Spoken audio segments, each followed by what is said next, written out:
don't get me wrong. I love scenes, but with these scenes, I'm like, I don't know you. I don't need to be here. Hey lovers, Danny and I went to see Reminders of Him, and let's discuss it. Because we have opinions, thoughts. It was quite the experience, for sure. And I also feel like it helps that we haven't finished the book yet, so we kind of went into it with like a completely blank slate. We weren't doing any comparisons, or we weren't nitpicking the story as far as like what the book says.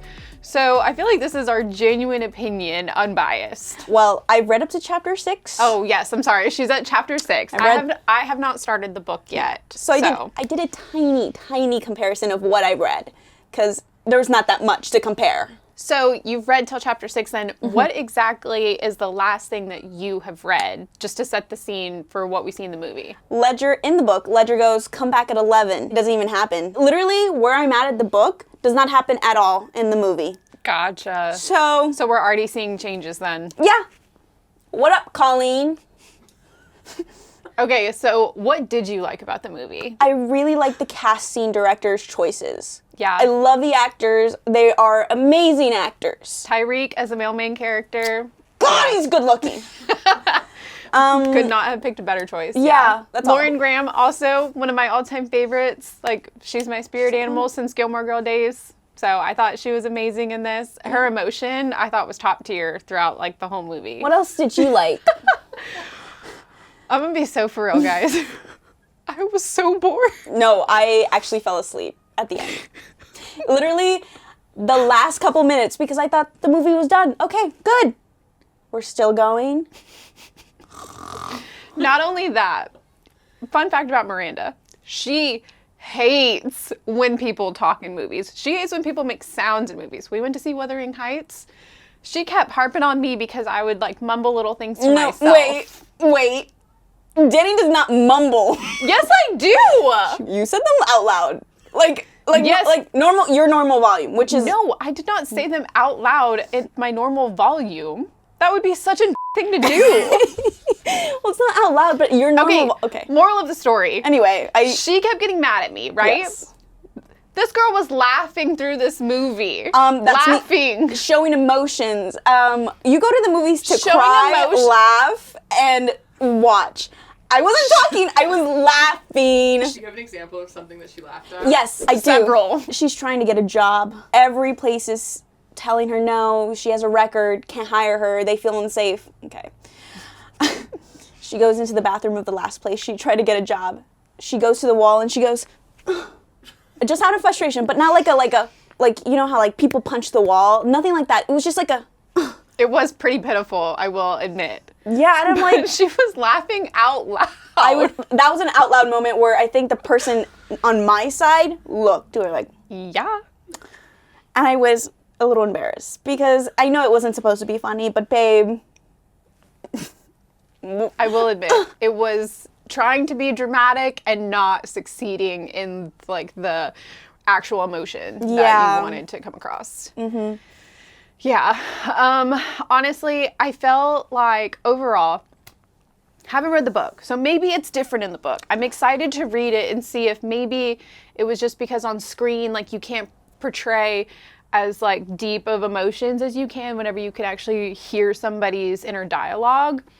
It felt like they were trying to give us these complex characters that had these like complicated backstories, and then it ended up being like the most surface level thing. And so I didn't start getting like actually emotionally invested into the story until like 20 minutes before it was over. And that was because that was whenever she finally tells the story of like what actually happened that night the accident was. Actually, that's at the end of the movie. I know. And then even then she tells the story and I'm like, that's it? Yeah, I was like... That's what happened? I again, like, trying to make them complex characters, trying to make them mysterious. The only problem Ledger was having was he wasn't there. Yeah. At all. Like, he had the guilt of not being there for his friend's birthday. Which I totally understand, but it's like, also, you had your own life, you were an NFL player, you were doing something with your life. Sorry, Scotty. Oh, wow. That was a dig, dude. That was, because I'm like, Every time we saw a flashback of Scotty and But Kenna, devil's advocate there. Okay. He did say, like, he wanted a simple life. He did say that he wanted to get married, start a family. Like, he didn't have these big aspirations, no. and that's okay. That's fine. I'm totally fine. I never saw him work.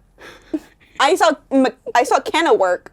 She was working. So the parents had a problem with Kenna for some reason, right? It's just because she was this alt girl, like tattoos, colored hair. Yeah, you could tell that they didn't like her from the beginning, for sure. Just from appearance-wise, they judged her no matter what. And she had a job, she was trying to have a life, and she has no family, no background. I guess that was maybe what it was. Kenna was basically just like this random girl that Scotty met, and we don't know anything about her. Like, we know that she doesn't have any family, but we don't know why. How did she end up in Laramie, Wyoming? Yeah. All by herself. The movie doesn't go into their background, so I'm just like, these characters are just placed here that we should know from the books. And I think that's where the translation from book to movie is losing, because you should be making it an audience open for everybody. I would agree. It was very disconnected. I had so many questions throughout the movie because I was like, why is this happening? Also, the treehouse scene was funny, but what is up with the freaking pigeon thing? Are there not pigeons in Wyoming?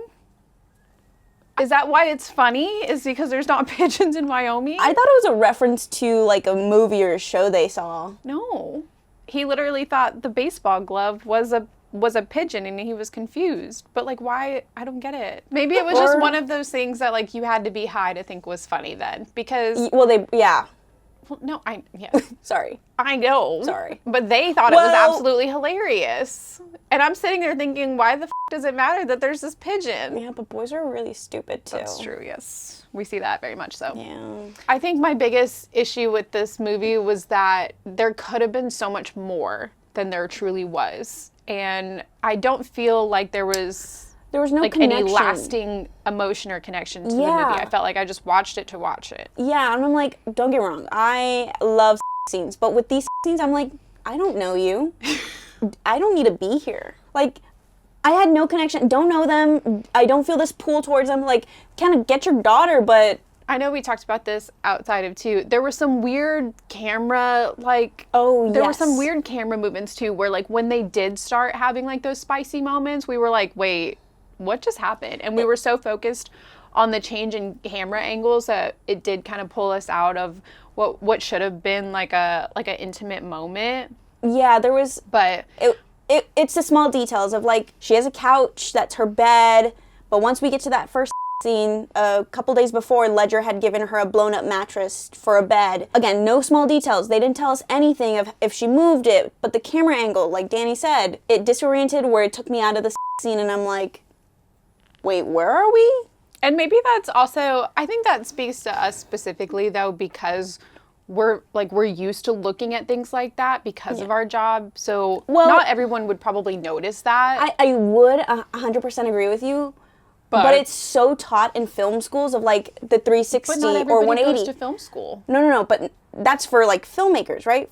Because we have to be taught that so we don't confuse audience, because then it takes us out. That's true. Even my mom, she is the continuity queen.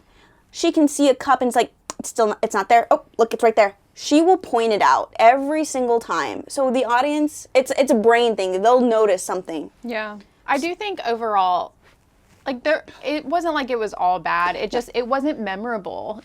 There weren't enough things that like really grabbed me to be like, oh yeah, this is great. And I'm not gonna lie. Okay, we love Maika, obviously. But there were so many moments where she just had the same look on her face and like she wouldn't say anything. So like whenever Scotty's mom finally comes to her house or to her apartment to talk to her, the whole time she's just standing there staring at her, not saying a word. And I get it. You're probably like super nervous and you probably don't want to like say anything or do anything that could like cause any issues. But it wasn't just that moment. It was kind of giving Kristen Stewart vibes in Twilight, where it was like she was just giving the same face. And I was like, girl, do something.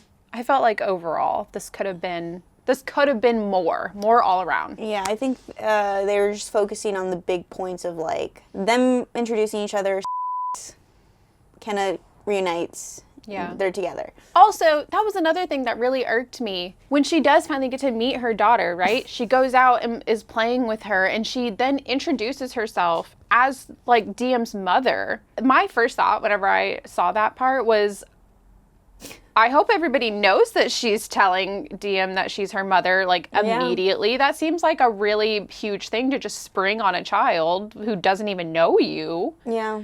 Like, I feel like that's something that you would usually work up to. Like, you spend some time around her, you get to know her, and then you're like, hey, so actually... Honestly, I just felt like this movie was sped. I felt like this could have been, I think it was purely a month that we were with like them. too fast. Yeah, because I just needed to rush everything. Yeah, I would agree with that. Since watching the movie, how do you feel about finishing the book now? I haven't even started it.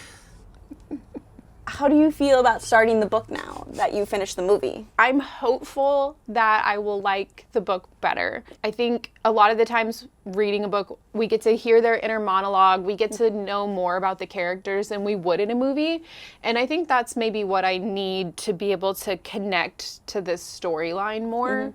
So I am hopeful to watch the book. I am hopeful to read the book and see if maybe that gives me a little bit more depth to connect with the story. I agree. Yeah, so overall though, we would really love to know what y'all thought. Let us know in the comments. Just because like it wasn't really our thing, obviously if you loved it, we want to hear what you think. We want to know what your thoughts are. So let us know in the comments. Yeah, leave your questions in the comments as well because we'll be reviewing for the book club. What she said. Bye guys.